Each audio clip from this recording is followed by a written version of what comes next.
दोस्तों नमस्कार, मैं राघवेंद्र जी A to Z पॉइंट से। कहा जाता है कि स्वस्थ लोकतंत्र के लिए विपक्ष का मजबूत होना बहुत ज़रूरी है और ऐसी भूमिका में आप देख सकते हैं सयानी घोष जो तृणमूल कांग्रेस की शेरनी है और इन्हें सेकंड शेरनी ऑफ बंगाल भी कहा जाता है और अपने दमदार भूमिका के लिए, दमदार विपक्ष के लिए ये जानी जाती है। आपको लिए चलता हूँ और खुद दिखाता हूँ कि इनका जादू क्या है और आप लोग से गुजारिश है कि वीडियो को लाइक, सब्सक्राइब, शेयर अवश्य करेंगे। चुप बैठने के बाद ऑपोजिशन के दबाव में आकर आप मणिपुर पे चर्चा करने पर मजबूर हुए और किया भी तो कब? रात के 2 बजे जब देश सो रहा था। आप चाहते हैं कि हम ये सब देखें और इस सदन में चुप रहे। बंगाल के हक का 2 लाख करोड़ बाकी है। हर दिन कोई नया कमीशन, कोई नई एजेंसी आ जाती है राज्य सरकार और रूलिंग पार्टी को डिस्टर्ब करने। इलेक्शन कमीशन के बलबूते पर लाखों करोड़ों वोटरों का नाम काट रहे हैं आप, और आप बोलते हैं कि हम इस सदन में आवाज ना उठाए, इसका विरोध ना करें। आज SIR के चलते पूरे देश में 150 से ऊपर लोगों की मौत हो गई। BLOs ने आत्महत्या कर ली। आम आदमी को चिंता से, डर से दिल का दौरा आ गया। 105 साल की बूढ़ी माई से लेकर व्हीलचेयर पे बैठा एक विकलांग भाई तक, गर्भवती महिलाओं को हियरिंग के लाइन पे घंटों दर घंटे आपने खड़ा करके रखा। मतदाताओं के पहचान को, इस देश के मतदाताओं के पहचान को, 100 साल से इस देश को अपना घर, इस धरती को अपनी मां समझने वाले हर धर्म, हर समुदाय के लोगों के आत्मसम्मान को दिन दहाड़े अपने पैरों तले कुचलने का काम किया है आपने। और आप कहते हैं कि हम विरोध ना करें और हम चुप बैठे। सर, बाहर विरोध करते हैं तो FIR होगा, ED CBI होगी, कार्रवाई होगी, और सदन के अंदर प्रोटेस्ट करे तो सस्पेंड कर देंगे। सर, हमारे साथी आज भी मकर द्वार पे बैठे हैं बाहर सस्पेंड होके। 2023 के विंटर सेशन में 141 ऑपोजिशन MPs को एक साथ सस्पेंड कर दिया गया था और करने के बाद भारतीय न्याय संहिता लेकर आए एक नया क्रिमिनल लॉ जो पूरे देश के क्रिमिनल कोड के प्रोसीजर को बदल देता है, जो स्टेट्स के लॉ एंड ऑर्डर को डायरेक्टली अफेक्ट करता है। सर, बाहर भी बुलडोजर चलाएंगे और सदन के अंदर भी बुलडोजर चलाएंगे। सर, ऐसा नहीं होता है। ये ताकत की बुलंदी भी पल भर का तमाशा है सर, कि ये ताकत की बुलंदी भी पल भर का तमाशा है। जिस डाल पे बैठे हैं वो टूट भी सकती है, जिस डाल पे बैठे हैं वो टूट भी सकती है। इसलिए ख्वाब जरूर देखिए, लेकिन ख्वाबों में घर बना के रहने की गलती मत कीजिएगा। सर, आज 303 से ज्यादा MP आपके हैं, 2000 से ऊपर MLA आपके हैं, 21 राज्य आपका है। हर डिबेट, हर डिस्कशन, हर बिल पे बोलने के लिए 70% वक्त आपको मिलता है। मीडिया आपका, सब उनका है। हम अपने लीडर का नाम 1 से ज्यादा 2 बार बोले तो हम पे रोक लगाई जाती है और ट्रेजरी बेंच वाले वहां बैठ के पार्टी का नारा लगाते हैं और अपने नेता मंत्रियों का नाम जपते हैं, तो तब सब ठीक है सर, कोई प्रॉब्लम नहीं है। सर, इस सदन का कैमरा, बहुत मेरे साथी बोल रहे थे कि कैमरा भी ये सब देख देख के कॉम्प्रोमाइज हो गया। बोलते हमें दिखाता आप लोगों को है। माइक जब हमारी बातें खलने लगे तो माइक ऑटोमेटिकली ऑफ हो जाती है। सर, ये पता है सबको। मैगजीन दिखाना, किताबों से कोट करना राहुल जी, अखिलेश जी, अभिषेक जी को अलाउड नहीं है, पर ब्लू आइड बॉय को अलाउड है सर, अलाउड है सर। मैं नाम नहीं ले रही हूँ, अच्छी बात बोली।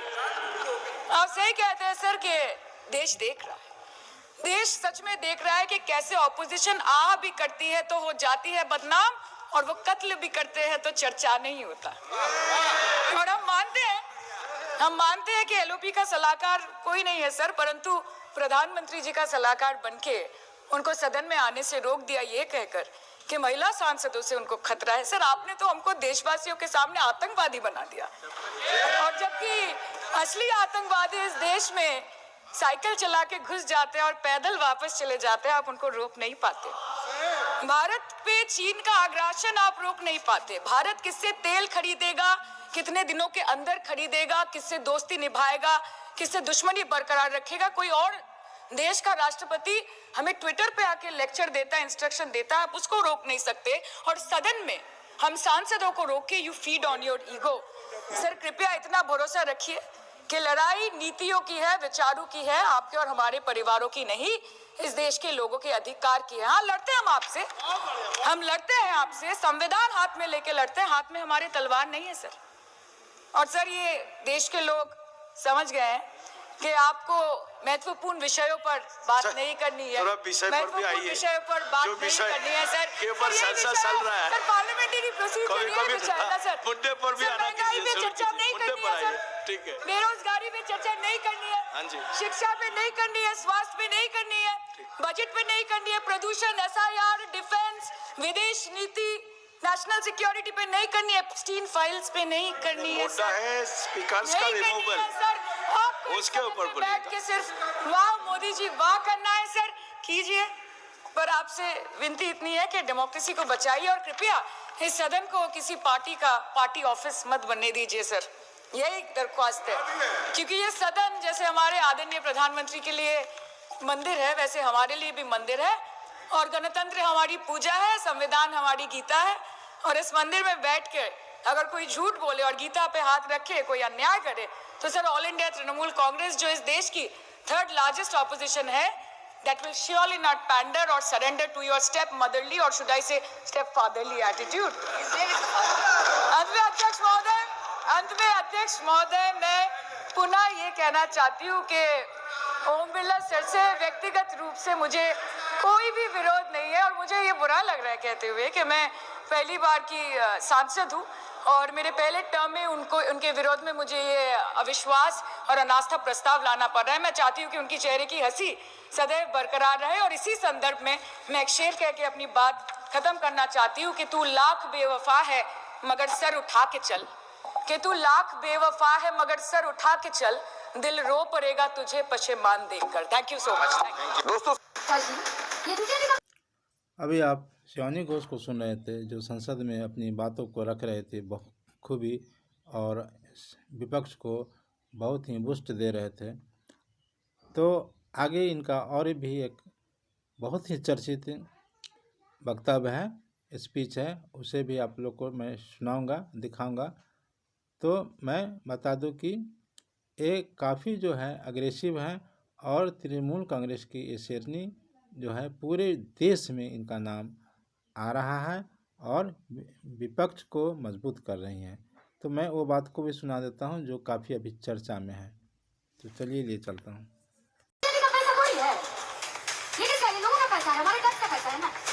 ये क्या बोलते हैं आप, जब पार्लियामेंट जाते क्या बोलते हैं? मित्रों सबका साथ, सबका विकास, सबका विश्वास। असली में क्या है?